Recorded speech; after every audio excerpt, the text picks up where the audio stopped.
function is devolved. That is not should not be the case. The other issue is the issue of infrastructure, roads. I said that I am the one who actually informed Kura, Kera, and Kenha. But that was during the unitary system of government. Now, in a devolved system of government, you don't need Kura and Kera. Why should the national government be having roads in Homa Bay? Why should they be having roads? The national government should only be responsible for international highways, national highways, and the trunk roads. But all these feeder roads within the counties should be responsibility of the county government. Devolve funds and give the fund to the governors. Then they will be able to implement the program. Why should the national government be having roads in Kisumu town, city? Why should they be having roads in Mombasa city? You go to Mombasa city, many roads are not county government roads. Nairobi city itself, there are so many roads which the Nairobi county government is not allowed to touch. Why should Kenya be having roads in Nairobi city or Kura? These are issues which we need to discuss openly. Devolution is not working. Some people say that, oh, too much money is going to recurrent expenditure in the counties, 50% and so on. But that is because the money that is meant for development is not being released to the counties. Why should they be paying him Nyamrerwa? Why should Nyamrerwa be paid by the national government? Why? Why? So this is an issue which we must continue to raise. And we have said that Parliament must come forward and pass laws properly. I said that this CDF national government must go. It must go. That money should come to the counties, and the counties should use them to implement those projects. Over this, there's no compromise. Over this, there's no compromise. And I want the media to understand me so clearly today so that you don't again go and misinterpret, oh, Raila alisema hii. I'm speaking in clear English so that you can understand and report it properly. Nimesema kwa Kiswahili sanifu na mmesikia ya kwamba sisi tunafanya kazi pamoja na serikali ya UDA. Nimesema tunafanya pamoja. Lakini tumesema hatujakuwa hello tumesema si. Yes, this is a very beautiful evening here. Welcome for this show where you're joining us from. Of course, it's a good evening here, East Africa. For today's show, we welcome you wherever you're following this great conversation so that we can also get to know what is happening. But the main agenda today is now what next after Raila Odinga party has been absorbed. Now we know it's the official opposition party we have in this country. Now after the party has been absorbed, what next now? As people are saying that now we don't have opposition after Raila Odinga joining the government and also other members joining the government. Now what next after that? Welcome wherever joining us. Freak 24 political discussion. Join us through the comment section. Send your views about the current situation and what do you think about Raila Odinga political party being now absorbed by the government. What next now? What do you expect next after Raila Odinga and his party now being absorbed by the government? Of course, we know some of the vocal members have joined the government already and they are working with the government. And also you can hear the Right Honorable Raila Odinga saying he has really been supportive to the government and they are now working with the government. But this does not, of course, it does not tell that they have fully joined the government. So they're just trying to help the government run the country, and maybe things might eat up in 2027. That is Raila Odinga when he was speaking. Of course, the likes of John Buddy and also Hassan Joe. The other day, I was following a conversation, and someone was saying that ODM should now forget about Buddy and alias and Joe. Reason being, it is high time now they have joined the government completely without not coming back to ODM. Is this true?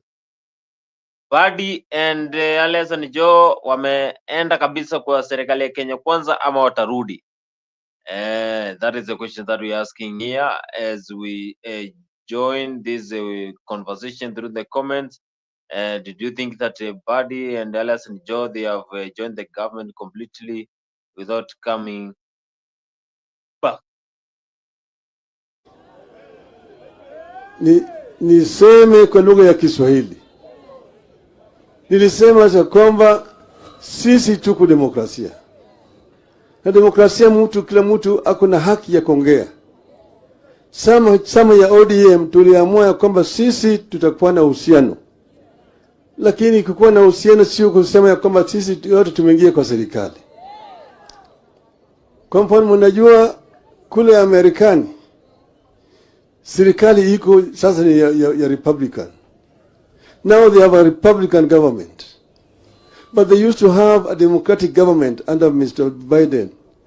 Biden had some ministers who are members of the Republican Party, respect to the fact that that was a Democratic administration. Likewise, even Mr. Trump have got some ministers who are members of the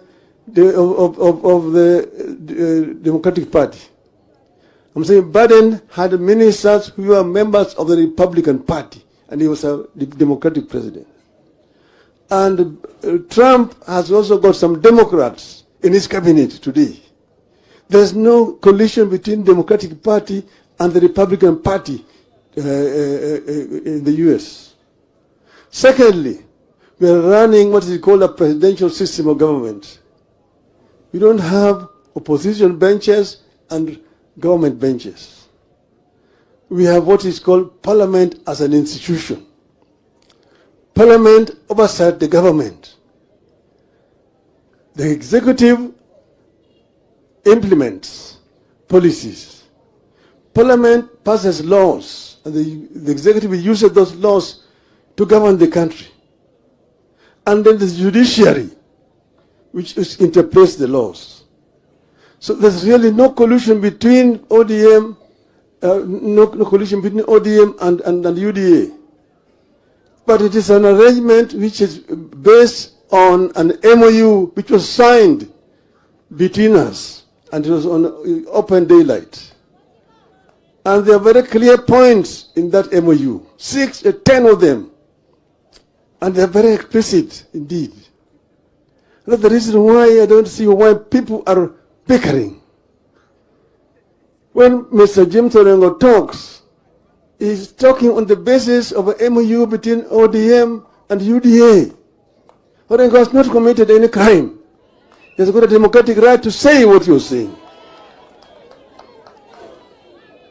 When Professor Nyang' Nyong'o speaks about devolution, he is talking the language of ODM. And I said it when we were in Siaya. That devolution was the most important feature of this new constitution. Ugatuzi ni muhimu zaidi katika katiba hii ambayo tulitoa Bomas. Ugatuzi.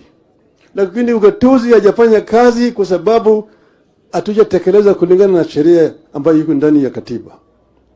Devolution has not been implemented the way it should be implemented. That's why the people are not reaping the benefits of devolution. You have devolved some responsibilities, but you have not devolved the funds to give the counties the power, financial power to implement those functions. Health is a devolved function, but most of the funds are held up in Nairobi. Why should the national government be holding over 100 billion shillings, yet the health function is devolved? That is not should not be the case. The other issue is the issue of infrastructure, roads. I said that I am the one who actually informed Kura, Kera, and Kenha. But that was during the unitary system of government. Now, in a devolved system of government, you don't need Kura and Kera. Why should the national government be having roads in Homa Bay? Why should they be having roads? So the national government should only be responsible for international highways, national highways, and the trunk roads. But all these feeder roads within the counties should be the responsibility of the county government. Devolve funds and give the fund to the governors. Then they will be able to implement the program. Why should the national government be having roads in Kisumu town, city? Why should they be having roads in Mombasa city? You go to Mombasa city, many roads are not county government roads. Nairobi city itself, there are so many roads which the Nairobi county government is not allowed to touch. Why should Kenya be having roads in Nairobi city or Kura? These are issues which we need to discuss openly. Devolution is not working. Some people say that, oh, too much money is going to recurrent expenditure in the counties, 50% and so on. But that's because the money that is meant for development is not being released to the counties. Why should they be paying him Nyamrerwa? Why should Nyamrerwa be paid by the national government? Why? Why? So this is an issue which we must continue to raise. And I have said that Parliament must come forward and pass laws properly. I said that this CDF national government must go. It must go. That money should come to the counties, and the counties should use them to implement those projects. Over this, there is no compromise. Over this, there is no compromise. And I want the media to understand me so clearly today so that you don't again go and misinterpret, oh, Raila alisema he. I'm speaking in clear English so that you can understand and report it properly. Nimesema kwa Kiswahili sanifu na mmesikia ya kwamba sisi tunafanya kazi pamoja na serikali ya UDA. Nimesema tunafanya pamoja. Lakini tunasema hatujakuwa Hello? Tumesema sisi tuko na muungano na serikali ya UDA. Na tutafanya pamoja. Tunataka Wakenya waungane pamoja wakati hii, ili wananchi waweze kupata manufaa ya maendeleo wakati hii, kwa sababu tunataka amani katika taifa letu. Jothurwa anadwani mondo jothurwa ochumotegno kangime kucha pimbro yaore jothurwa winjo maber adwani jothurwa udhi uchumotegno kaka osechumutegno pile an gadiera ni wabiro chopo kuma wadwani wadhiye cha. Akwan mi Nyasaye mondo oket chuny mama kama ber e polo malo. Erokamano ahinya.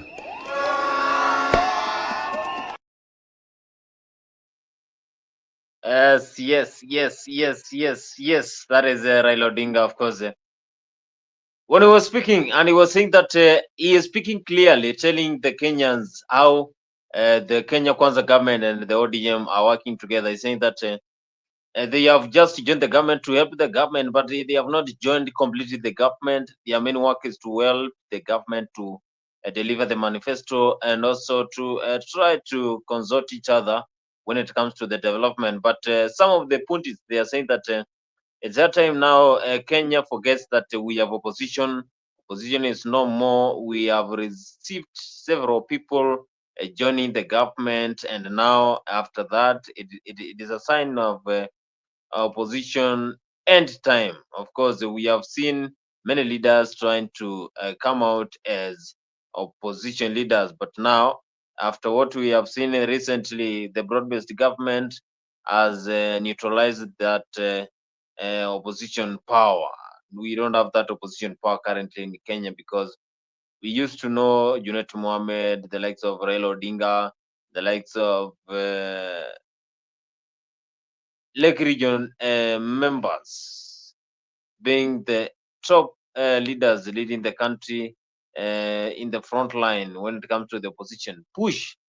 Of course, you know, the work of the opposition is to push the government to deliver and to make all the projects that they promise to Kenyans move on smoothly.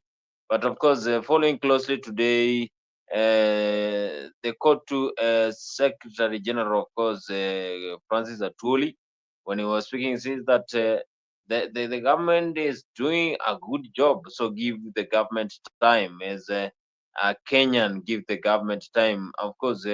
And some of the Gen Z and most of Kenyans are questioning what is this time that the governments need to be given because we have been having this a government since 2022, that is 2022.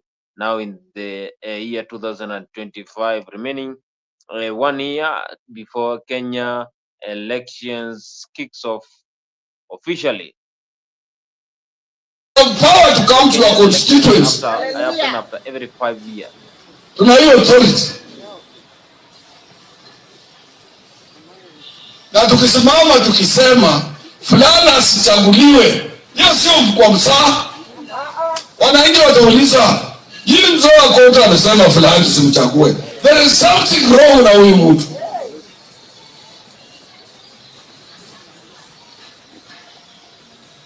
Watu kwa social media wachunge sana. But uzuri, most of them are not our members. Yes. Nawaonya juzi, nikawaambia patriotism is the key. Hata ukilala njaa, afadhali ulale njaa in a country that is peaceful kuliko ile bunduki zinalia, kuliko zile vile watoto wa mama wanakimbia huko Goma na watoto hawajui ataenda wapi. Mwingine na kondoo yake moja mpaka anachoka kwa njia anawacha kondoo. Kwenda Sudan, ninaambia nyinyi, ukienda West Africa, most of West African countries silipitia kwa mambo ya mapinduzi nini na nini, ziko poa sana mara 100 kushinda sisi hapa. Lakini ukiwaambia mambo ya fujo wanakuacha peke yako. They better survive in that poverty other than in a country of turmoil, in a country where people are fighting, in a country where you can not wake up and know what will happen, or you don't know what will have to happen to you and to your family the following day. Must advise you correctly. That will advise pia watoto wetu na Wakenya. Watoto watu tumezaa juzi, wengi hawajaona hiyo. Hata nyinyi hapa mnaambiwa tu historia ya Mau Mau, hamjui. Hamjui taabu Mkikuyu alipata, nyinyi hamjui. Don't know. Tunasomanga tu Dedan Kimathi, General Chui. You don't know, my friends. Don't know. Wale walienda Manyani, my own chairman, Wiruru wa Karanja, 8 years separated. The late now amekufa juzi. Separated from the family. Jana yake mkubwa amekufa juzi. Wengi they are separated from families. Na ujui kama utakuja ama kama utaonekana. People who are fighting for the independence of this country, kama wangelijua tukishapata uhuru corruption will take center stage, they would have not died for this country. They wouldn't have died for this country.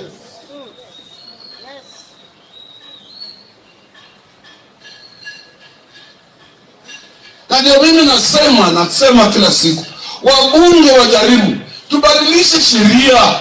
Mtu anayepatikana yeye ni corrupt achukuliwe na kupelekwa Kamkunji. Corrupt kama China. Tubadilishe sheria. Pesa itakuwa mingi, mali itakuwa mingi kwa Wakenya, tutaitumia na ingine itabaki.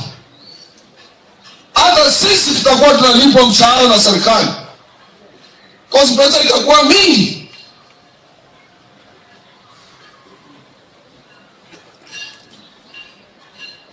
Hii sheria ya majaji iko hii katiba yetu hii, mwizi anashikwa leo, anatumia ile luta aliiba, kesho unakutana na wewe kwa njia. Mtu anaua wewe, anaenda anapatiwa bond. Hakuna cha capital offense kama samani uwekwe ndani. Anakuja na gari yake, anapita kwa matanga, anasema angalia, anasema mimi ndio nimeua huyu. Jiona anaingia ndege, anaenda Ulaya, au kwa kaburi. We must be serious. We need serious laws in this country. And we need serious leadership that can tackle on corruption. Mwekawacha William Samoei peke yake. Corruption, watu wa corruption ni wengi, watameza yeye. MPs must talk against corruption. Ministers must talk against corruption. Churches must speak against corruption. Trade unionists must talk against corruption. Na kazi zitakuwa nyingi. Tunataka baadhi mtoto yako kama yuko na degree na amesoma, akisoma kwa gazeti serikali kazi katika Ministry of Education, yeye anaenda kufanya interview, anapita, anachukuliwa. Hii issue ya walimu wanaandikwa na MP, barua zinaandikwa na TSCs, zinapatiwa politician, kila politician 150. It must stop. It must stop.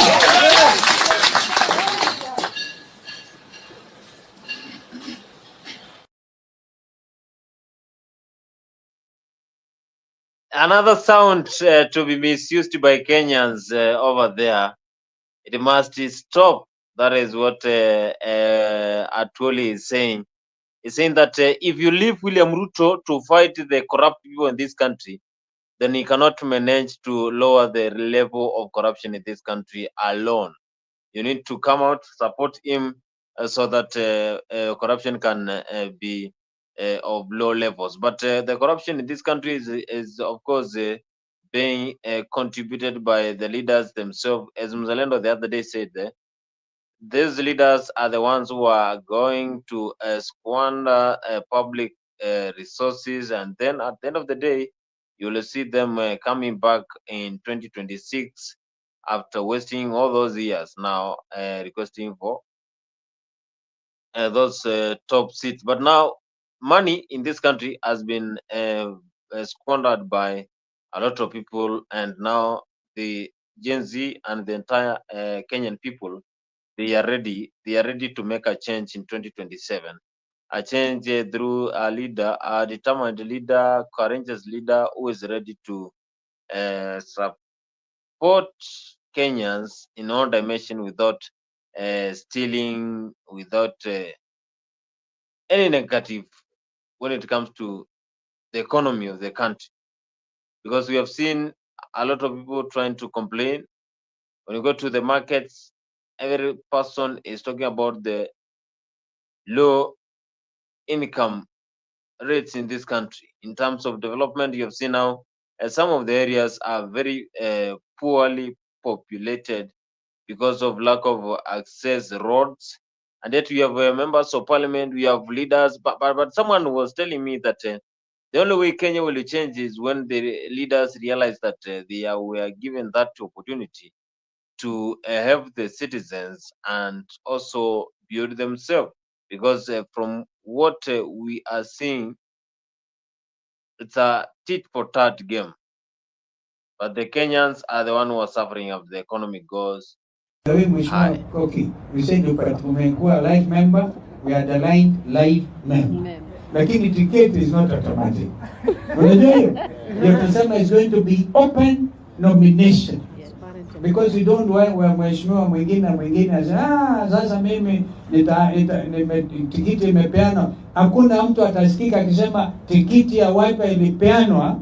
Ukisikia mtu kama huyo, reporting to the nearest police station. Because atakuwa akiongea uongo mtupu. Because when that time comes, watu wanasema mimi tayari niko na tikiti yangu. I have my certificate. Anasema I have my certificate kwa mfuko yangu. Hiyo haitasikika kwa this movement. We must allow as most popular candidates. Ndio tumenyana nao. Having told you that, we're also working on, and we can do that, but why are you interrupting my speech? Sorry, I thought you finished. Yeah. Yani wewe nataka niwache kuongea sasa. I'm sorry. And you're fired. She's a deputy. I also recognize Joyce Wangui. This lady is doing incredible work.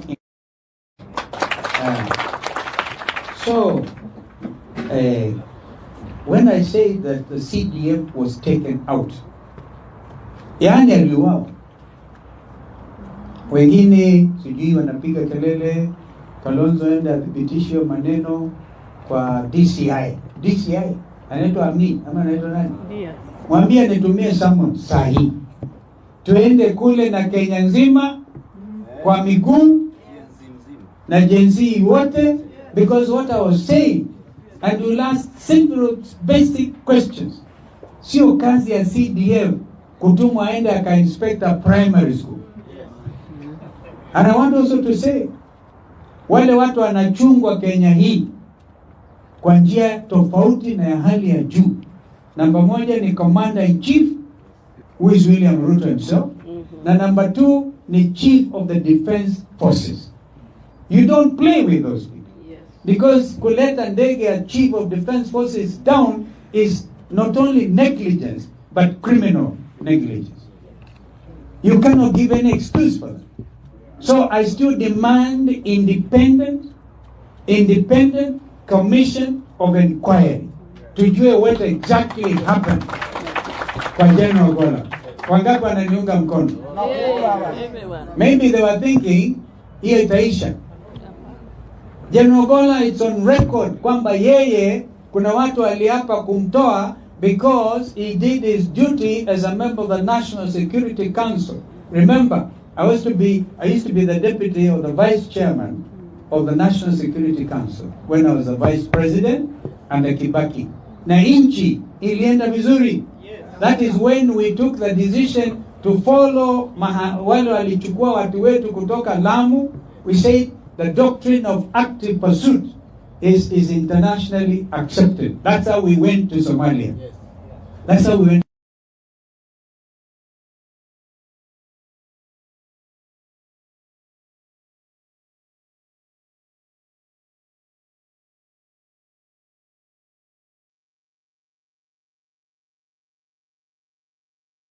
Of course, that was Kalonzo Musyoka when he was speaking, addressing, saying that the death of Chief of the Defense Forces Ogola, General Ogola, last year needs to be investigated fully, because taking down the helicopter, the plane that is carrying a Chief of the Defense Forces, is something that should never happen. And if it happens, then that is criminal of the highest level. That is Kalonzo Musyoka condemning the death of General Ogola, the death that happened last year through helicopter, a plane crash that happened in northeastern parts. So you're saying that investigation should be done thoroughly. They should be done thoroughly, because they don't believe what the report that was given by the committee that were selected to investigate General Ogola's death. They don't agree. Murkomen, of course, is Ruto's man. That is a Ruto man. Today you were saying that give the president time. You were saying that that time you give the president time because he has a lot to do, and those who are spreading rumors, they should stop. Let me tell you people, ile inafanya watu wakasirike sana na kitu inaitwa government na watu wachoke na siasa na uongozi ni kuona kwamba mtu anajua kweli amelipa taxes na anajua polisi kazi yake ni kunilinda na chief ni kunisaidia kwa uongozi, alafu anapata ule mwenye kumsaidia yeye ndio ule pia anachukua hongo. People get very tired, especially wewe unaambiwa ID ni free. Unaenda kuambia mtoto wa 18 years ni free kweli, lakini hiyo ili yenu ya Nairobi. Lakini inki ya chief iko wapi? Atunataka tu ya inki ya chief. Hiyo let me tell you, there is nothing that makes people so angry with anything called government. And you know, they don't know chief ni wa chama gani. Wanajua hii ni chief ni ya Ruto. Yeah? Polisi, ukifanya toll station, ukichukulia boda shilingi 50, 100, 50, 100. Mko wengine wako kwa payroll. Wanasema iletwe monthly. Ikuwe lamsa. Those are the things that make people angry with government. And they feel like huyo waziri, huyo president ajadhibiti hiyo corruption. Please, tuwajibike sisi wenyewe kutoka grassroots kupambana na mambo ya ufisadi. Tuwajibike sisi kama Wakenya tupambane na ufisadi. That is Kipchumba Murkomen, of course, when he was speaking, addressing after the issues that are raised against the Kenya Kwanza government, after what we heard the other day.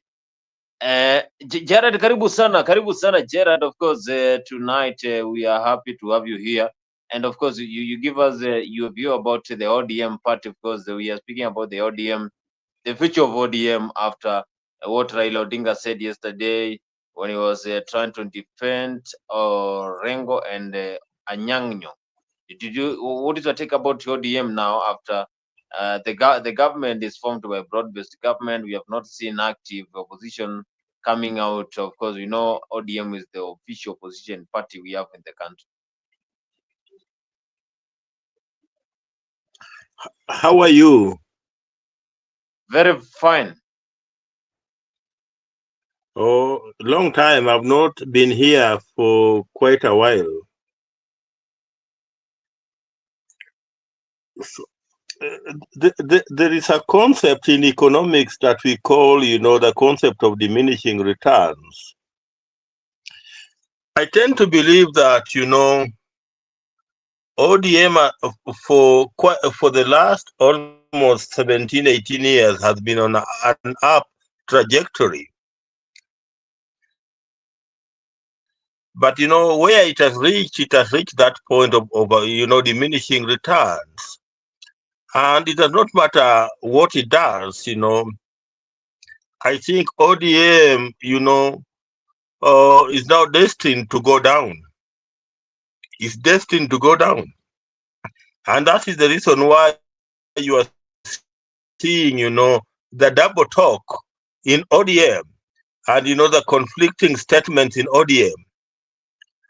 For example, when Raila Odinga says that, they donated experts into Kenya Kwanza government and ODM is not in government, to me that's double speak. And again, what does he mean by donating experts?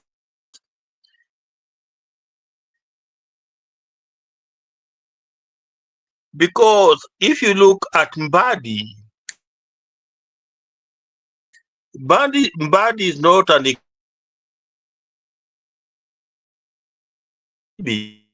Basai is, he's just a clerk, who ends up collecting money, school fees, and what have you.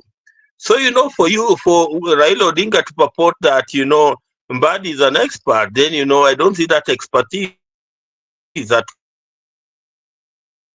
all.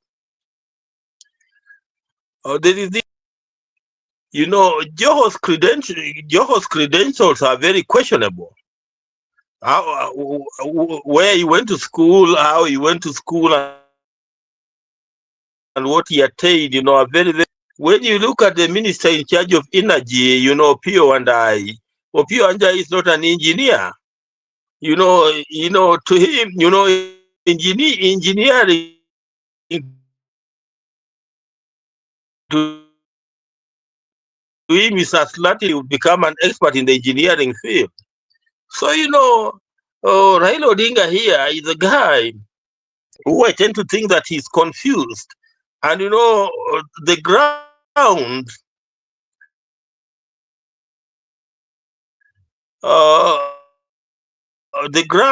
the ground is, the ground has refused to budge. And the ground has refused to go his way. And, that's why you are seeing the double talk. For example, Anyang' Nyong'o and Orengo are speaking the language of the ground. That's the language the people on the ground are speaking. They are saying that it was a mistake for ODM to have joined, Kenya Kwanza. So what does that? And it's the same language that Edwin Sifuna is speaking. It is the same language that Babu Owino is speaking. But the other end, we are seeing another language, of tumbocracy, the language that is being spoken by the like of Wakina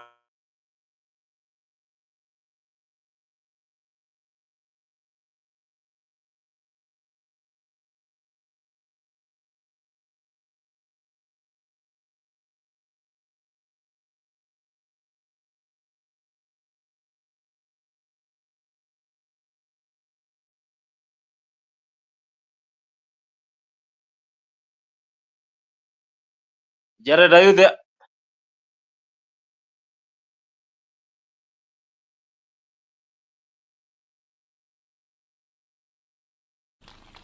Baadaye mwaka huu ndio tusongeshe households ambayo itapata stima ifike households 17,000. Ndio tu namna hiyo every year tutakuwa tunaongeza ndio tufikishe stima kila sehemu. Nasikizeni, stima hii tunasukuma ifike mashinani, sio tu manyumba yenu. Tunataka pia itusaidie kwa ajira ya vijana wetu, kwa sababu tumekubaliana na hawa wabunge wote, kila ward kuwe na ICT hub ili stima ikue hapo, tuwe na mtandao hapo. Wakati sasa tunasukuma stima, mtakuwa mnaona iko line 3 ya stima juu na iko ingine kidogo hapo chini. Hiyo moja ni ya ni ya internet, tumeweka fiber optic. Sasa tunataka kufikisha kila mahali, ndio tuwe na internet, tuwe na mtandao katika. Jared, are you there? Ulikuwa unaendelea kabla upotee. Oh, sorry. My internet has messed me, but I hope, it will allow me to conclude. So, I was telling you that, Raila Odinga is finding himself in a dilemma. And the dilemma comes because of, the ground. The ground is volatile. The ground does not want to hear anything, associated to Kenya Kwanza. And secondly, there are two voices in ODM. There is the pro-people voice and there is the anti-people voice. The pro-people voice is led by people like Wakina Anyang' Nyong'o, people like Wakina James Orengo, people like Wakina Edwin Sifuna, people like Babu Owino. Those are speaking the language of the people. The anti-people voice, the people I call tumbocrats, are led by people like Wakina Peter Kaluma and Robert Alai. So, Raila Odinga is being caught in a crossfire here. And it's a serious crossfire that, if he's not very, very careful, it will cost his political life. And I mean, that could be the end of his politics in this country. And, he does not know what to do. Because on the other side, he's telling us that he's in government. Then when things are hard, he comes back to tell us that, I only exported, my experts into government and I'm not in government. So, what does he seriously mean? But, Raila Odinga has devalued, his political currency. Majority of the people of Kenya no longer believe in him as they used to believe in him 5 years ago. you know, his political currency, his value has gone down, seriously down. And you know,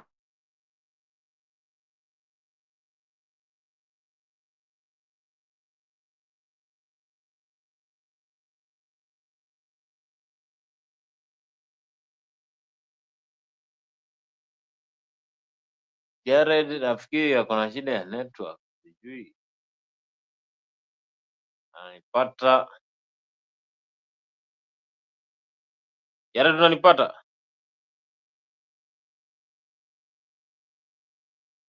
Achana na sisi tutembee mahali tunataka.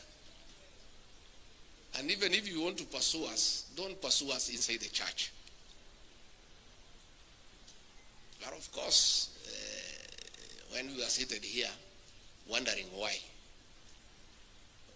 the president would go to that length of sending goons inside a church to attack leaders, to attack Christians.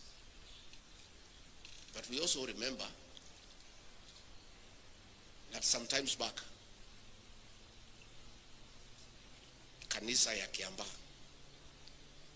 watoto walikuwa huko, walichukuliwa wakarudishwa ndani wakachomeka.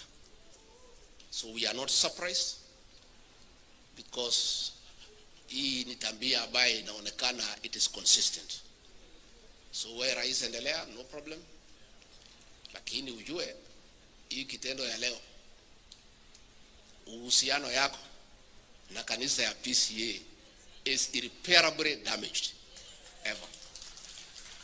So wewe endelea tu vile unataka, it's okay, there's no problem. And other churches are seeing. Hakuna mtu haoni. Na mimi sijui ni kwa nini kama sisi we are nothing. We are finished. We are nobody in this country. Why are you pursuing us? Si wachana na sisi tu tukae. Wewe uko na nguvu, uko na umaarufu mingi. Endelea. Wachana na sisi, that is Rigiji when he was speaking, of course, addressing the president after the attack in Mwiki, Kasarani, whereby they saying it was a planned thing by the governor and also the president of Nairobi. But he's saying that if they don't have anything to say, if they don't have powers to become the president, then why worry? Why worry?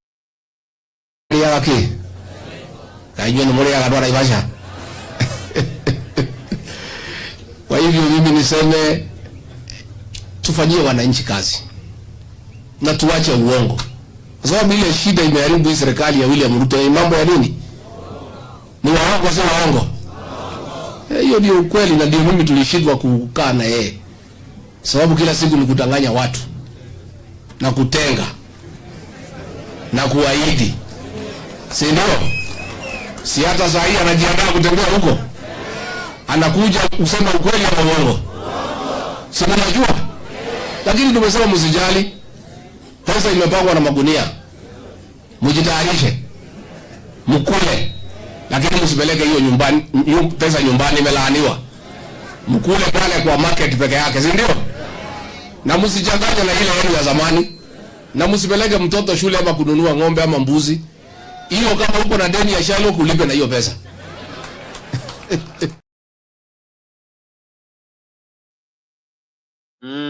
That is Ricky G when he was talking to Kenyans in the mountain, telling them they should not accept any money coming out of the presidential tour. But of course, as they call him, yes, we have heard Raila Odinga speaking. He has been silent.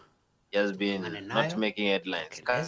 Tusaidiane, mambo ya siasa, hakuna uchaguzi huko sahi. Kuna uchaguzi? Is there an election? Sio siku itafika. Unajua kuna watu wanatuangalia, wanaona kama ati hatujui kuuliza kura. Tunajua. But we also know there is time for everything.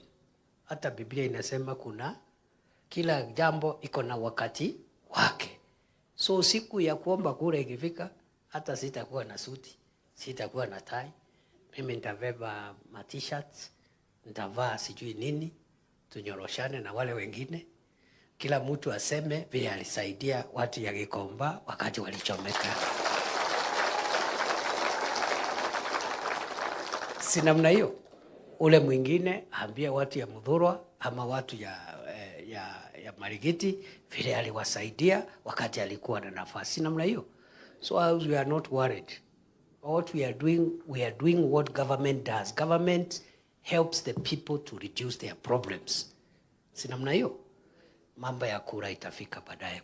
So we are very determined to modernize trade and to dignify traders so that they can work in a place which is up to standard with all the amenities. And we have standardized the facilities we are providing in every market as places for selling the merchandise, every market as a room for mothers with young children, lactating mothers, so that they can take time off, go feed their babies, and come back and continue selling their wares. For the fresh produce trade, we are also providing cold rooms to ensure that the merchandise does not go bad. Kwa hivyo tunakazana kuboresha maslahi ya wanabiashara, wakiwemo wanabiashara wadogo wadogo, ili kuhakikisha kwamba kila mtu anajihisi ameheshimika. Hii serikali iko na agenda kubwa sana ya kusaidia watu ya biashara. Agenda yetu kwa watu ya biashara ni kuhakikisha kwamba wanabiashara wa viwango mbalimbali wako na nafasi ama mahali pazuri pa kufanyia biashara yao. Hiyo ndio bottom up economic transformation. Bottom up economic transformation means that even business people who are having small businesses, micro businesses, medium businesses should do their trade, their businesses in a dignified place with amenities, with all the facilities that they require, with water, lighting, good infrastructure. And that is why we are constructing 400 modern markets across Kenya. 10 of those markets are being done within the city of Nairobi as national government.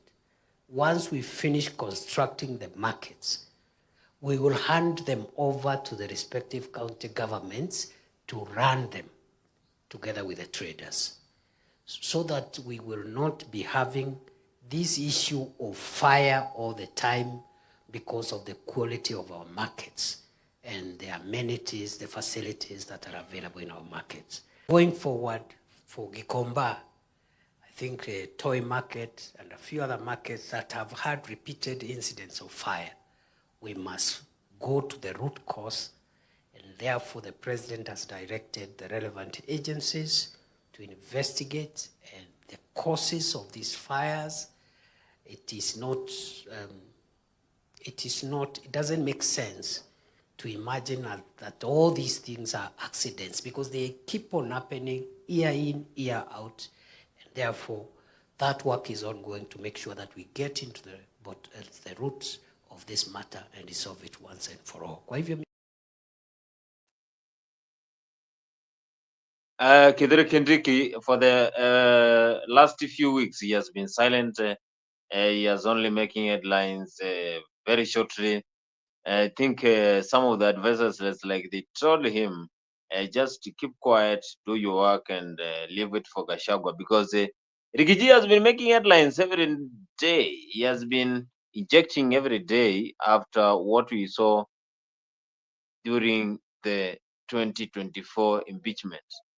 This is the saga that raised a lot of concerns, and it has affected even the close friends of Gachagua, who are making sure that in 2027, Gachagua and also anyone else who is going to be supported by the opposition, then they are going to be given the votes. So waiting to see whether they are going to support them in 2027, because it's about time, and the president also has been making sure that he will tell Kenyans whatever he has. But what is that the Kenyans could not be told for the last 2 years?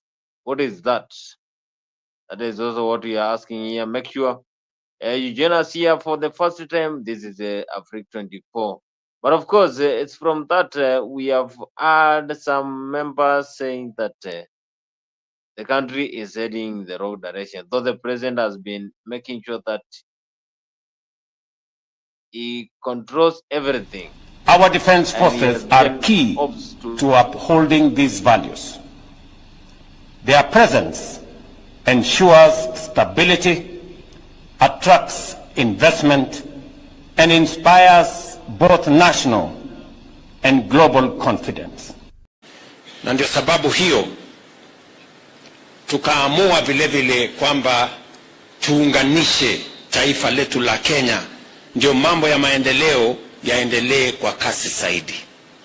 In order to enhance the momentum of the development of our country, it is necessary that we harness the unity of our nation, the talents available, the energies available, the political goodwill available for us to increase the momentum of the development of our country.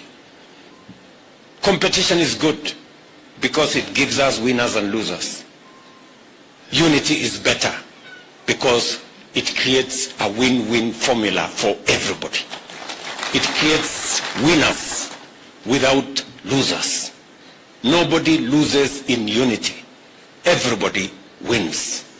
And that is why Waswahili wakasema umoja ni nguvu.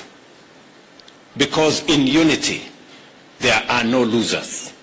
In unity we have winners and winners and winners. And that is why we decided, and I want to encourage us as a nation to think about not what is in it for politicians and leaders, but what is in it for the people of Kenya. Not to think about the interest of a political party or a political side or one region, but the interest of the collective population of a nation called Kenya. That is what is important, and that is what our focus is. So mimi nashukuru sana viongozi wote.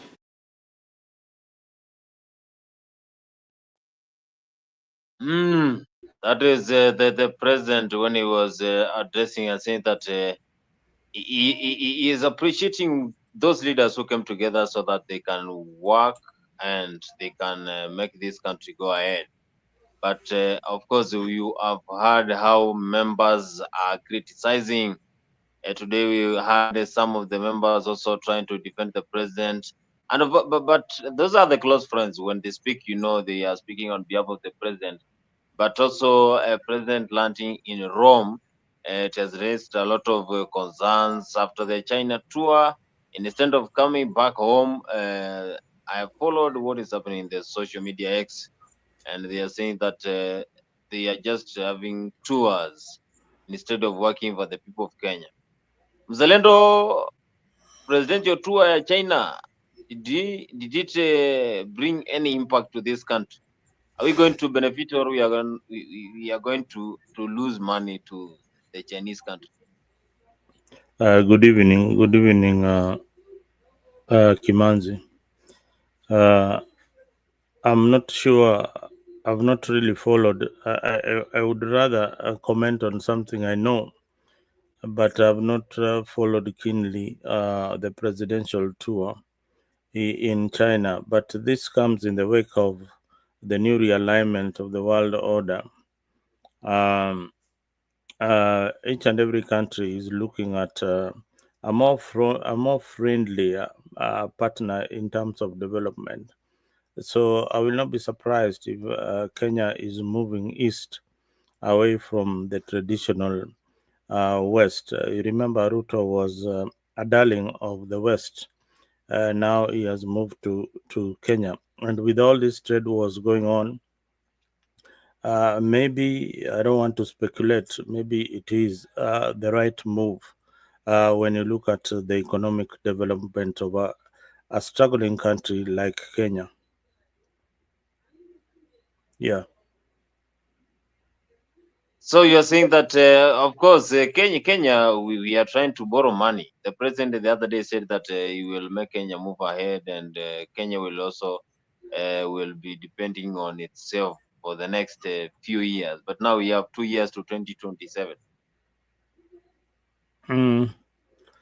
Um, you see, the country has had bad policies, bad governance in almost its entire department. When you go to treasury, they are still making wrong decisions until they brought in the so-called experts from ODM. I don't know whether they have made much efforts to strengthen the economy, but by and large, when you look at Ruto when he came to power, there is something significant that he did, that we can say that yes, the value of the Kenya shilling is indeed stronger from the time he took office. We can also say that the price of commodities has gone down from the time he took office. So, so so all these factors being laid shows you that William Ruto indeed has performed in other areas. I remember the dollar was exchanging at a very high rate, and we used to come here and complain the whole day about the exchange rate and how the economy is doing. So William Ruto did something that the price of fuel and the price of the essential commodities came down. Whether you want to dispute that, but it is working. The only other factor that really is a good economic indicator is job creation. I have no statistics of how many jobs William Ruto's government has created in his 2 years into government, but I would love to look at the numbers of the job creation that he has done. So that's the only indicators that you use for, and the yardstick that you use for a president. So having said all those factors, I think William Ruto's government outsmarted Uru's government in some areas. So in comparison to Uru's government, I think there is a lot of significant development in terms of economy. But again, it has got its own backlash also. Is simply reading from the same playbook, is borrowing more than Uhuru Kenyatta or than any other president. So that is why, yes, we cannot give him 100% that he has done well, but his scorecard on the issues of the economy, I think he's scoring very, very well. But it has to reflect on the local people. The mamambogas need to feel the economy in their pockets. If the economy is only doing well for the rich, then there is something that the government ought to do that is not doing. Thank you. Jared, of course, your network ilikuwa imepotea, umerudi tena. Niko nauliza, what is your take? Do you think that Kenya will benefit from presidential tour to China, or we are going to lose money to China? You know, again, before I respond on the China issue, I want to say, and this is on a very lighter note, then I'll comment on China. The Speaker of the National Assembly of the Republic of Kenya, Moses Wetangula, told the people of Kenya that he had been nominated to represent William Samoei Ruto at the burial of the Pope in Vatican. So the people of Kenya were aware that the representative of the president at that burial was supposed to have been Wetangula. But what did we see later? we saw William Samoei Ruto flying himself into Vatican. So to me, I don't understand the significance of, such a confusion, and especially where public money is concerned.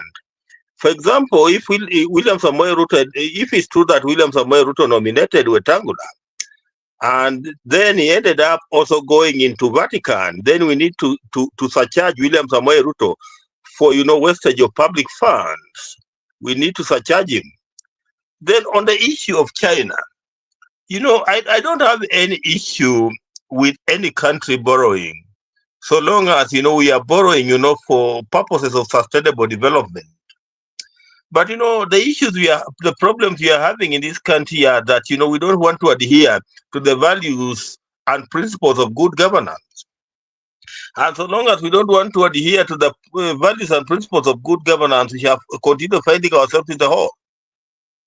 For example, we don't believe in a country, those who, in Kenya, those who are at the apex of leadership don't believe in good leadership. They don't believe in good governance at all. They don't believe in accountability. They don't believe in transparency. They don't believe in integrity. Even look at some of the people that are being appointed in public offices, people with very bad record, but, they still end up being appointed, and, they still end up holding public office. In a country where we have Chapter 6 that is very clear on what type or what a caliber of people, should hold public office. So, so long as we don't want to adhere to the values and principles of good governance, it does not matter, how much we borrow, how much we try to do things, because, our manual is supposed to be that Article 10 on values and principles of governance. So if we don't want to adhere to that manual under Article 10 of the Kenyan 2010 Constitution, we can borrow as much as we think we can borrow, but, it will not. The ordinary person in the Republic of Kenya won't feel it, because, majority of the large amount of this money that is being borrowed. And, I'm not even talking about William Samoei Ruto's reign, even during the young man Uhuru Kenyatta reign, we also saw the same problem, where, people money was borrowed, but, what it did, you cannot account for it. You remember the Eurobond. Up to today, there are questions around Eurobond. A lot of money was borrowed, but what it did, nobody can pinpoint on what it did. So, to me, I don't have any issue in what William Samoei Ruto is trying to do. So long as he can just adhere to one part, Article 10 of the Kenyan Constitution on values and principles of governance. If he adheres to that and he runs the country in accordance to Article 10, then, we perhaps will start seeing the fruits of his regime. My brother was here, was talking about the dollar. We know the dollar was on the run against most currencies in Africa, whether it was the Tanzanian shilling, the Ugandan shilling, the Rwandan franc, the Burundian franc. Today, if you look at the East African currency, you discover that the dollar stabilized. Whether it's against the Tanzanian shilling, whether it's against the Ugandan shilling, whether it's against the Burundian franc, or whether it's against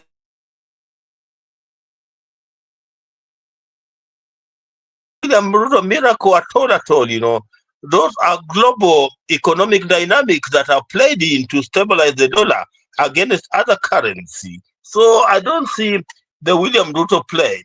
Then when he says that, William Ruto has done a lot on the economic front, which is this a lot that William Ruto has done on the economic front? The people of Kenya today are poorer. They are more poorer than they were 5 years ago, 2 years ago. The people of Kenya are today poorer than they were 2 years ago. So, you cannot say that, you have improved the economy of the country, and you are leading people that, are more poorer than when, you took over the reign. So, I don't understand, that type of argument, because, if the economy is improving, then, we need to see the money in the pockets of the people. But in Kenya today, the money is not there. The money is not there. And that's the truth of the matter. And this is sense. This is common sense. Thing that you need just to walk on the street of Nairobi and ask any person, whether he's a hawker, whether he's a border guy, whether he's a matatu person, whether he's a civil servant in a public office, or on whether he has money today, or whether he used to have more money in his pocket in 2022 than today. And you'll get the basic questions answers. They'll tell you that in 2022 they had more money in their pockets than they have today. So if the monies are not in the pocket, then how do you want to tell me that the economy is doing well? And again, we know companies that are migrating out of this country because of our bad taxation regime. Companies are moving out of this country. Then how can you tell me that the economy is doing well when companies are migrating? Some are moving to Tanzania, others are moving to Ethiopia. How? Defending William Samoei's regime is, a very hard task because, on the ground, there's nothing tangible that can make me believe that, William Samoei Ruto has done anything to the better prospect of this country. There's nothing tangible. What can I touch? I need to touch on one thing. Then, I feel it tangible that, he has done something for the well-being of this country. There's nothing tangible. There's nothing tangible. Unless somebody wants just to defend the William Ruto regime for the sake of it, there is nothing tangible today. He has left Kenya more divided than we were when Uhuru Kenyatta. He has made Kenya more divided than it was when Uhuru Kenyatta left. He has left Kenyans more poorer than they were. When we talk about issues of human rights, issues of the rule of law, where we are. We are almost in a police state where the police are up on anybody who is against this regime. So how can I want to know? Give me something tangible that can make me even feel even have an illusion of the goodness of William Samoei Ruto's regime. I don't see anything at all. Let me just stop there. Jared says that nothing tangible when it comes to the William Ruto, of course, tour. And today also, that was abruptly, we saw President landing at Vatican for the Pope burial that was happening in Rome. And this is also a surprise to Kenyans because Wetangula was the one who was to represent the country in the burial of Pope Francisco, who died last week, that is on Monday, during Easter celebrations. Also, we have seen members also trying to defend the president. I have listened to the cabinet secretary for the Minister of Interior, Kipchumba Murkomen. Today he was trying to defend the president, saying that if you hate the government, then you hate progress. But others are saying that these are just close friends to William Ruto who are trying to defend him. Is this just a friendship? Let me just tell you what. Let me just say one thing. In this country, what is supreme is the Constitution of Kenya, not any individual. It does not matter whether you're the president or you are the cabinet secretary or whatever position you hold. You are not supreme. What is supreme is the Constitution of Kenya. So, what we are supposed to adhere to is the Constitution. And, we are not supposed just to follow anybody like sheep or goat just because he's a leader. So long as, we are adhering to the Constitution and we are criticizing the government on the basis of the Constitution, somebody should stop, having bubbles in the stomach. And, when I listen to people like Wakina Kipchumba Murkomen, who the other day were hardly hitting on Uhuru Kenyatta's regime, now trying to tell us, how we should not criticize this government, then I wonder, when the Damascus moment came in. Mzalendo, karibu. Ama bado hauko tayari? Utuambie maoni yako kuhusu Kipchumba Murkomen and the close friends of William Ruto trying to defend the government. Is this just a government led by friendship, or we are trying to help the country grow and match with other developed countries? Because if you're fighting corruption and then the close friends are fighting also back, then what is the future of Kenya? Anyway, you see, Murkomen and Ruto are on the same team. I don't expect Murkomen to not to defend William Ruto. When you are working for William Ruto or working for the people of Kenya, and you are a CS, then your job description is to defend government policies. If you see William is called Murkomen defending the policies of his government, of the government of Muzalendo, William just a Ruto. question. Just a question before you proceed. Yes. Did you say working for the people of Kenya or working for William Ruto? I want you to clarify, because when you are a CS in the Republic of Kenya, you're supposed to work for the people of Kenya. You're not supposed to work for the president. So, distinguish to me whether it's working for William Ruto or working for the people of Kenya. I think you are. Let me correct my statement by saying that Kipchumba Murkomen was recommended by William Ruto as a successor. And at that point, William Ruto knows that the people that he wants to deliver his manifesto of Kenya Kwanza are his choice. This is my choice. So how you want to take it then is up to you. But the appointing authority is the president of the Republic of Kenya. So the names that he recommended, one is somebody who can deliver for his manifesto and the things that he promised the people of Kenya. So I am right to say that Kipchumba Murkomen works under William Ruto's government. And the constitution is clear. He's supposed to work for the people of Kenya. That is a fact. That is a fact. But Joram Wangira, if you become the president, and I wish you well, of the Republic of Kenya, then you will elect or you will select people you think can deliver on your agenda. That those people will be called people who work under you or people who work for you. Thank you.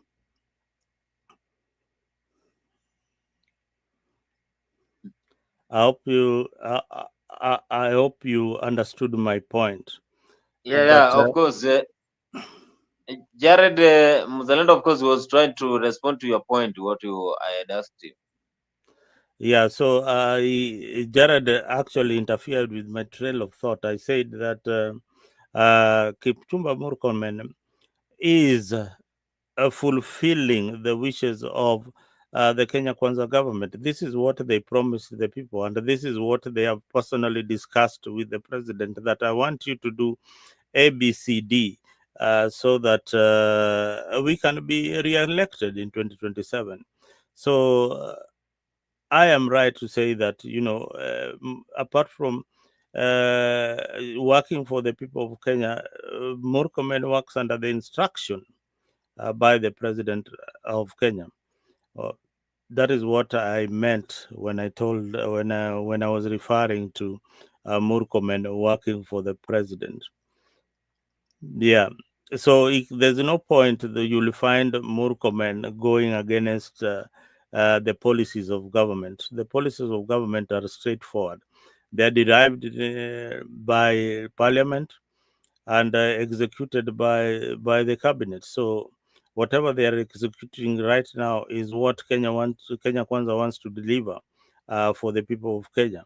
So when you see a CS appearing, when you see people like Mbadi being recommended, they are recommended by someone. They didn't just wake up one day and the ODM fraternity decided that it is Joe to go and work for William Ruto's government. It is one Raila Odinga who recommended them. So that is how it works, Wangira, unless you have got another opinion or a different opinion on this particular view.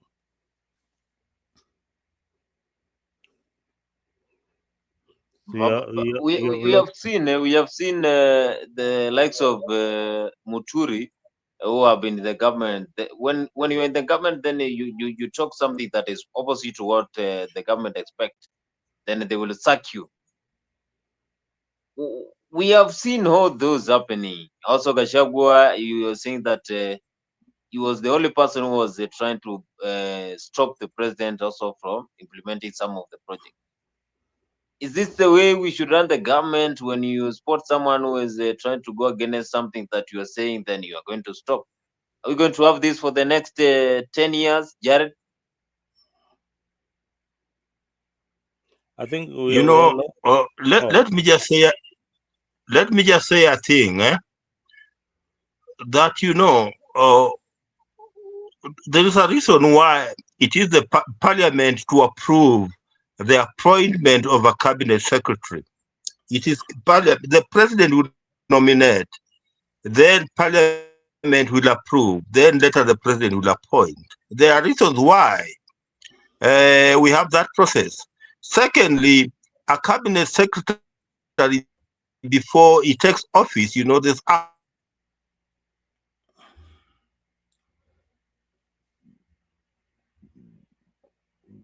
there's a way you're supposed to subscribe. Thirdly, the cabinet secretary does not work in accordance to the president. That's why we have cabinet meetings, as much as the president chairs the cabinet meetings. But this is a collective responsibility of the entire cabinet. It's the cabinet that decides on how they want to run the government. It's not the president. So it's not up to the president to direct a cabinet secretary. It is the cabinet, when it sits as the cabinet, that comes up with the policies that have to be implemented. So this issue or imagination of that, somebody working under the instruction of the president when he's cabinet secretary, to me, I don't see where it arises, because, it is the cabinet that decides.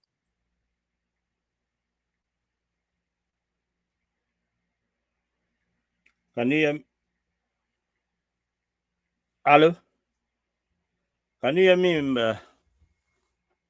have lost. Proceed. We have lost the host, but you can continue. You can continue. Yes, Wangira. I can tell you that the cabinet in Kenya is the executive body that advises or assists the president on the running of the country, on the day-to-day running of the country. And you are right, it is selected by parliament. But me and you know so well that what you are talking about is what is written in the constitution. And those are articles which are in the constitution of Kenya on how a cabinet secretary ought to conduct him or herself. But that is just good on paper. Cabinet secretaries in Kenya take instructions from the president, and not from the people, and not from parliament. It is what the president feels is right, is what they will do. For example, do they really even follow the law? I don't think so. They don't even follow the judiciary.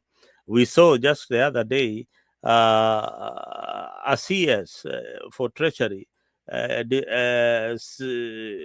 sending money, CDF money, to members of parliament, which the courts had already pronounced as illegal. And the president has also said that this money should not be given to the members of parliament. So sometimes you really wonder where they get their instructions from. Is it parliament? Is it the president? But by and large, largely that the decisions which are made in the cabinet are for the interest of the president, and largely for the interest of the people of Kenya. That's all I can say. So when you go to things like maybe policy, to develop policy programs for the cabinet, for government, then that is where they come in handy. They come up with what they want, they feel is good for the country. They share it with the president, and if the cabinet approves, then it becomes part of their implementation.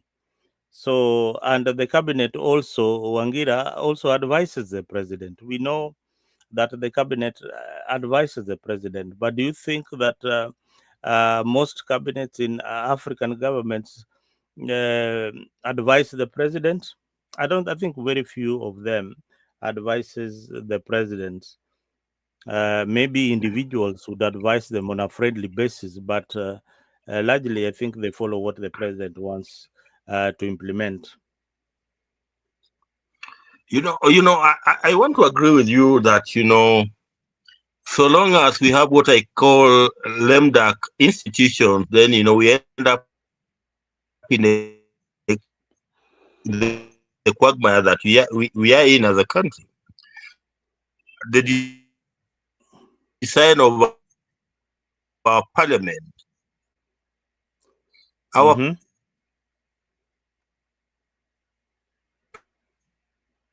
Ongera, I think parliament yes. Go ahead. is supposed to be that, it has become a praise and worship choir for the president. Yeah, I heard that is a new So word, praise and worship. Yes. if you have a parliament that is a praise and worship choir for the president, then as a country, then you are doomed. Because, Mm-hmm.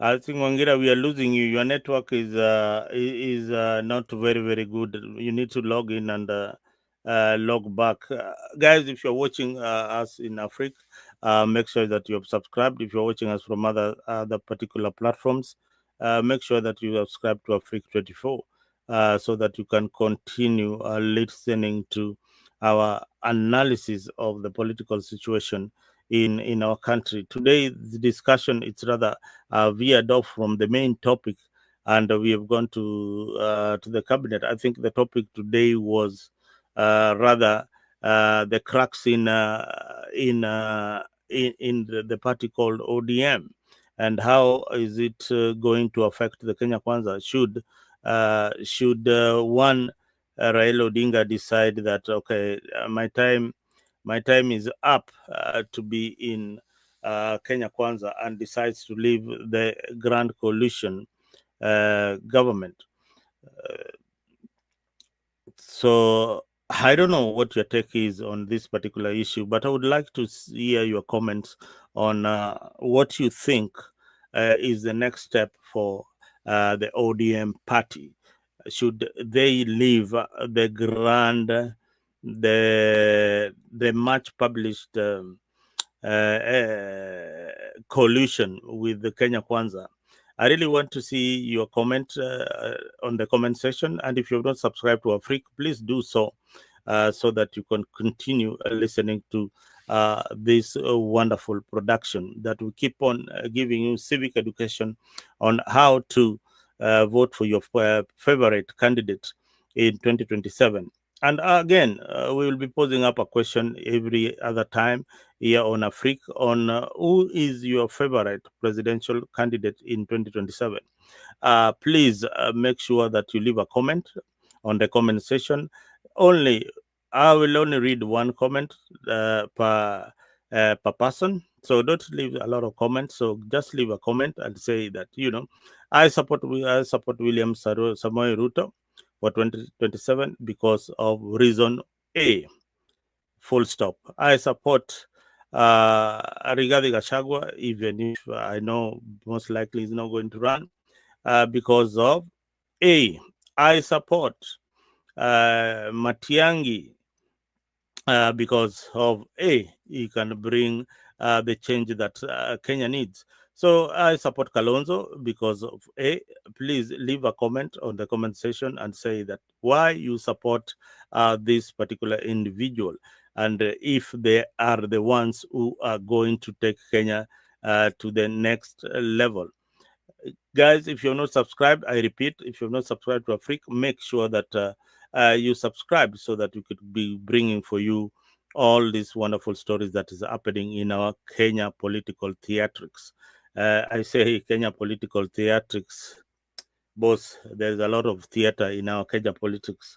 Now, the role of the cabinet, Wangira earlier on was trying to tell or educate you on the role of the cabinet. The cabinet of Kenya is the executive body that advises and assists the president in the day-to-day administration of the government, and it is composed of the president, the deputy president, the attorney general, and the cabinet secretary.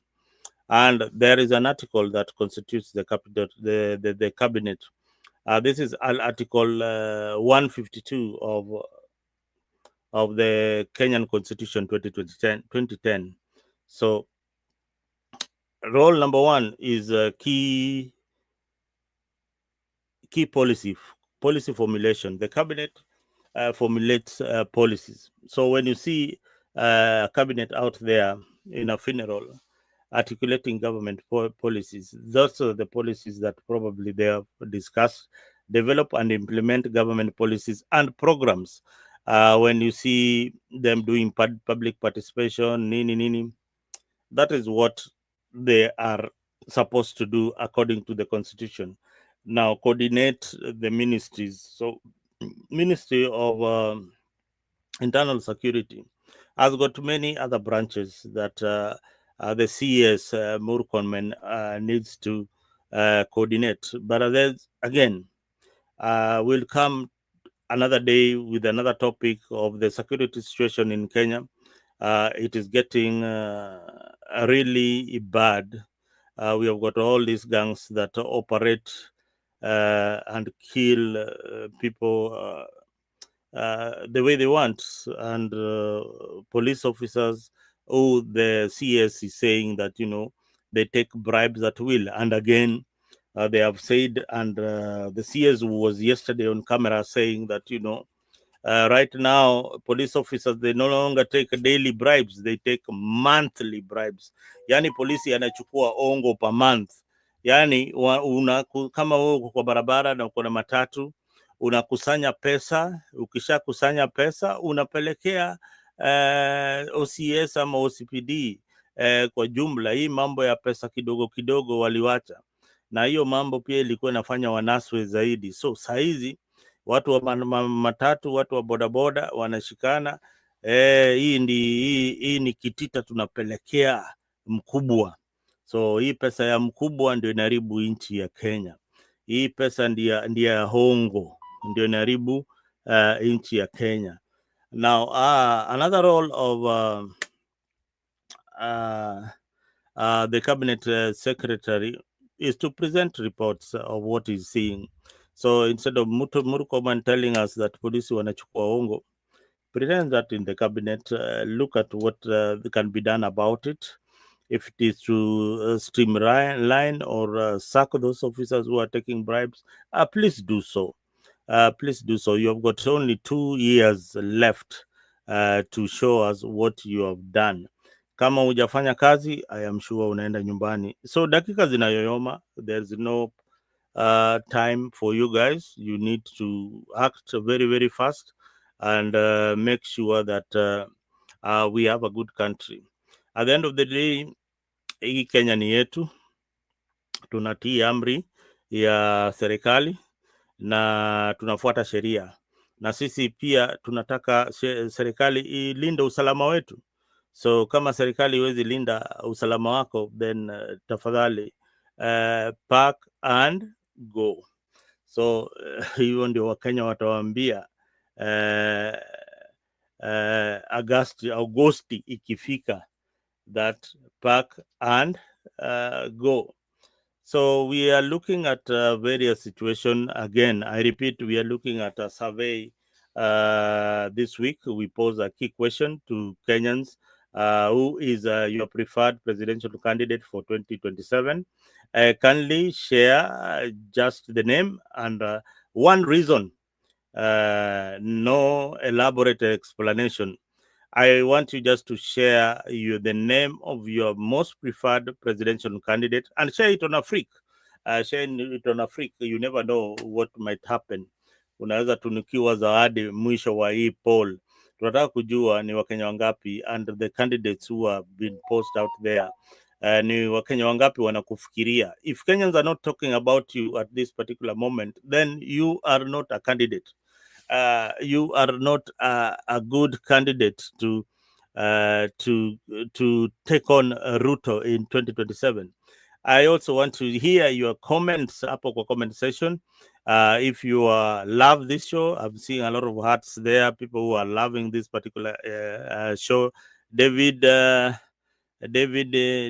Njingoya, asante sana for watching on Facebook. Make sure that you go to Afrique24 on YouTube and subscribe. I'll be dropping a link for you to join me. If you want to join me on this late Saturday night edition, please, karibu sana. I've just stepped in, but I hope that we are going to have a good night and a good show. Saa zile tukiendelea. I need you guys to pose some questions out there. Ni nini, mko wapi, mnajisikiliza namna gani, na hii siasa inawapeleka kivipi? Sisi hapa tunakula siasa kila siku. That is what we feed on every other day. Tukiongea, if you're watching us from Tembei platform, tafadhali, that is our sister session, please, and hapo Afrique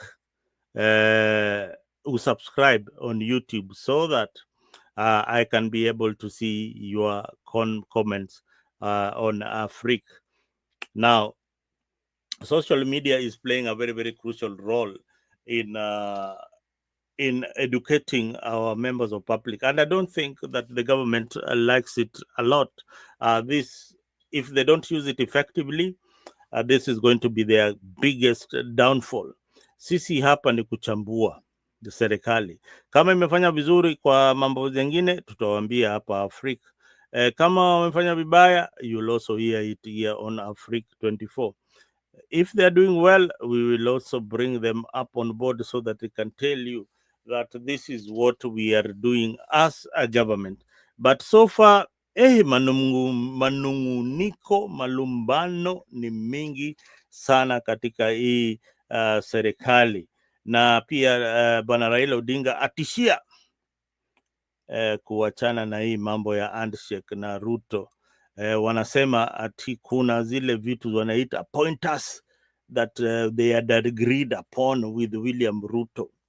Bwana acha kutuenjoyko hapo, ni kutuenjoy, unatuenjoy.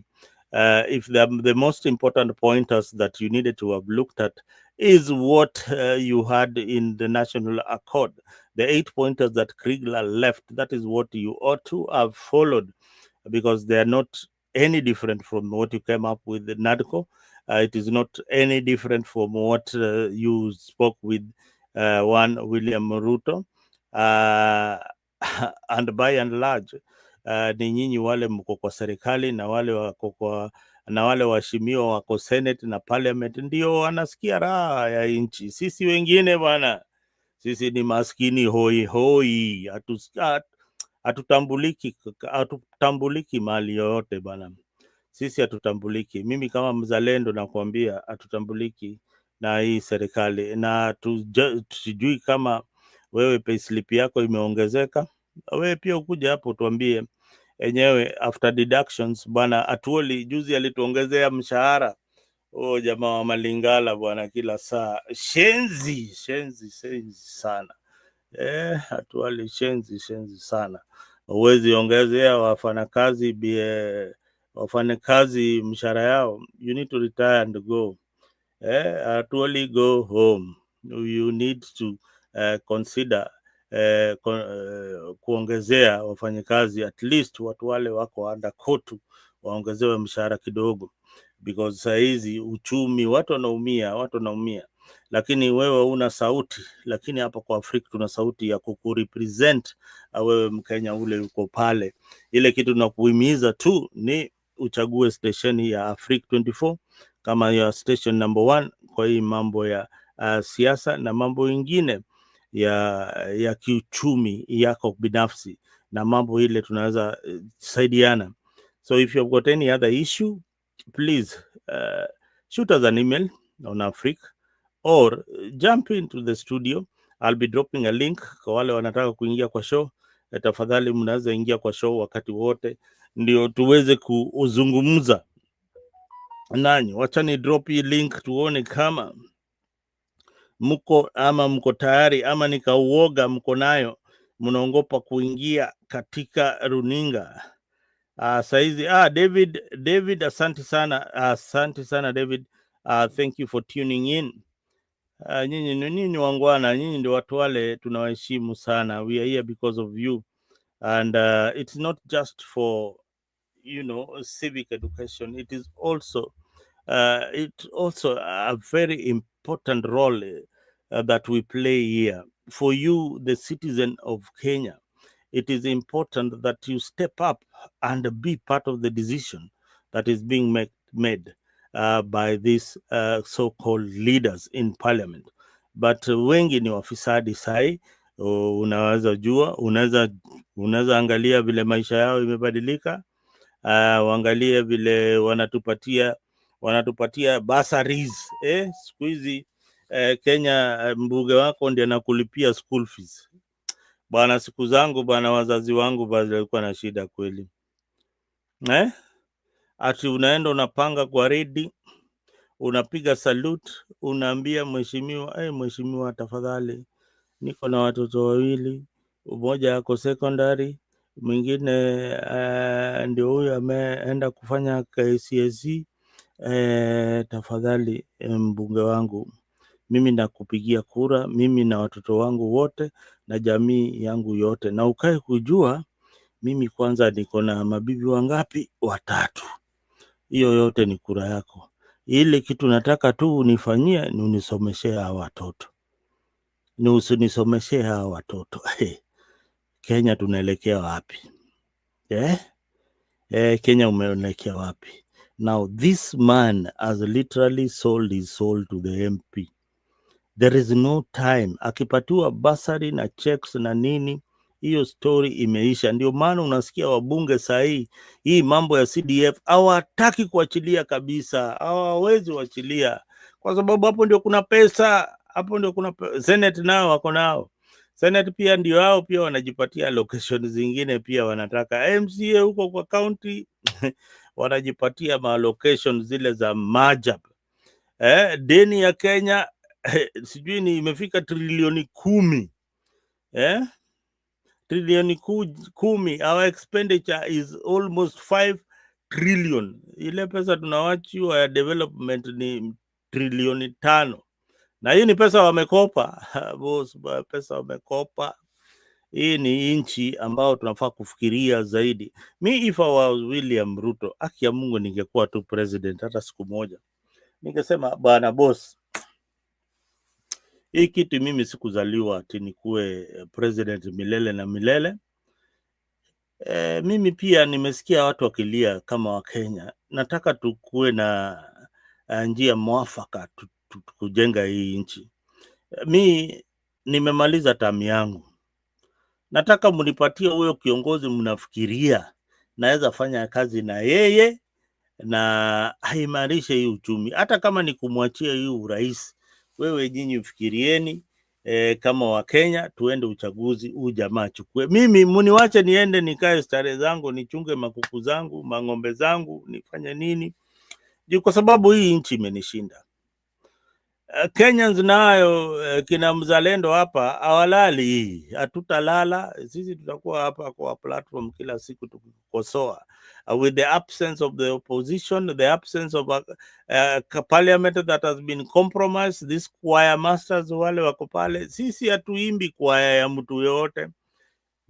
By the way, right now nilikuwa nimeangalia hii presidential race. Sijui kama nyinyi wote mko kama mimi. Nikaangalia kwanza, unajua ukiwa huku unaangalia siasa vitofauti kidogo. Watu wale wako majuu kidogo, tuko na experience kidogo, tunajua vile devolution inafaa kufanya kazi. Tunajua the kind of leader that ni mzuri, na tuseme ati huko ndio standard measure ya leadership. Hata nyinyi wenyewe mnajua it is not the standard measure. But there are countries that tumeangalia kama kina Burkina Faso, how are they getting things right? Rwanda, there are some aspects of their story that is good. How can we borrow a bit of that and inject in Ruto's government? How can we borrow a bit of what is happening in Singapore? Japan and inject in African leaders, in Kenyan leaders. How can we do that? Yeah, how can we do that? How can we sit down a president and tell him, hey, please, bwana president, leo umeenda China. Nyinyi wa Chinese, hebu tuambieni. Umekaa na Jing pale, unamuuliza, hey, chang, Mr. Ching, hebu please niambie, how do you create these industries? Sisi bwana, sisi kama kesho Sunday ninaenda mchango ya kanisa bwana. Nyinyi mbona hapa China amwendagi kuchangia kanisa, amjengagi makanisa huku? Jing, vipi bwana? Na bado mko develop tu hivi.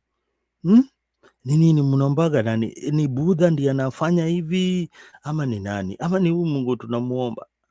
No, God is not the problem. The problem is us. Our priorities. Na nitakuletea kesho, kuna harambee ya AIC, wabunge wote hapo, kutakuwa na siasa kali sana. Kuna harambee na harambee zilisimamishwa. Ndio nakwambia watu tuenjoy. Harambee zilisimamishwa. Kesho kuna wabunge wanaenda harambee kali sana. wanaenda kutoa mamilioni ya pesa huko Rift Valley. Na ukienda shule za Baringo primary school, Sudi, kesho unaenda harambee. Ukitoka tu hapo harambee, itisha weekend harambee ingine ya kusaidia shule za Baringo. Hiyo 100 million 200 million mtatoa hapo, zinaweza renovate shule karibu 30 huko Baringo primary schools. Zinaweza renovate zikuwe mzuri, zipigwe hii spray ya Gigas na zitengenezwe madirisha. So kanisa ya AIC kesho mkipata hiyo 300 million, make sure mmejenga kanisa kubwa sana ya kutukuza Mungu. But hii obsession ya kujenga kanisa, it is just too much. It is just too much in Kenya. Mi nakwambia it is crazy. We respect, in fact God is really ashamed of the church today. Hawa ndio watu Yesu alipiga mjeledi katika kanisa. Mumegeuza nyumba ya Bwana kuwa mahali ya biashara. And it is not only ati wanajenga kanisa peke yake. After hiyo unasikia mtoto wa Archbishop amepatiwa kazi huko sijui wapi, amefanya nini, amepatiwa tenda fulani. Kuna mahali pia wanakutana, si ati ni church peke yake ati wanaenda kuomba ati ni kujenga. Nyinyi mnadanganya ni kujenga. But do you know the reason why they do this? The reason is simple. Wanafanya hivi kwa sababu wanataka kila weekend, iwe ni Saturday, iwe ni Sunday, ile mambo inaenezwa pale. It is another form of civic education. So what the members of parliament are doing, or the leaders are doing, is to buy that space. Kama kanisa yenyu wamenunua space, inua mkono, useme kwetu walishanunua. Hawa sisi tutakuwa tukiimba Ruto 10 bila break. Kama wamenunua space kwa kanisa ya Lejo Maria, au watakuwa naimba 10 bila break. Kama wamenunua space kwa kanisa ya Katoliki, basi utasikia harambee kubwa imefanyika huko, na hao watakuwa naimba 10 bila break. Kama wamenunua space katika PCA, si Bwana Gachagua, si serikali ya William Ruto, hawa wote wananunua space katika makanisa zetu na kuzigeuza mahali ya siasa, washindwe katika jina la Yesu. On that note, we end yet another interesting podcast on Africa 24. I've been your standing in host, sijui ndugu yangu Bwana Boni alielekea wapi. Na kama haujafanya vile Nilikuwa na ndugu yangu mmoja hapa, rafiki yangu sana, anaitwa bwana Jex. Alikuwa bwana anatuambia kama hujafanya vile fanya hivyo bwana. Subscribe to Africa 24 and make sure that you are part of this big Africa family. And from my side, we love you very much, and keep us posted where you are. Remember, the questions that we are posing this evening is: who is your favorite presidential candidate? Ni nani huyu unaona ni ya kuwa atakuwa rais mzuri sana katika Jamhuri ya Kenya? Ni nani anafaa kuwa rais wa Jamhuri yetu ya Kenya? Nikingojea huyu ndugu yangu bwana Yaye, kuna rafiki yangu moja anasema bwana ligi pia tunasikia imeenda. Kama we ni shabiki wa mpira hapa Afrika, pia tuko na mashabiki kila Monday, wanajumuika kila Monday wakiongea hii historia Premier League. Na ukipenda hii mchezo, tafadhali jumuika nasi kuwa part of this particular show. Every other day tuko hapa ndani. I've lost my signals, but wacha nitarudi tu hapa sai nianze kuziona kama naanza jiona hapa ndani. All right.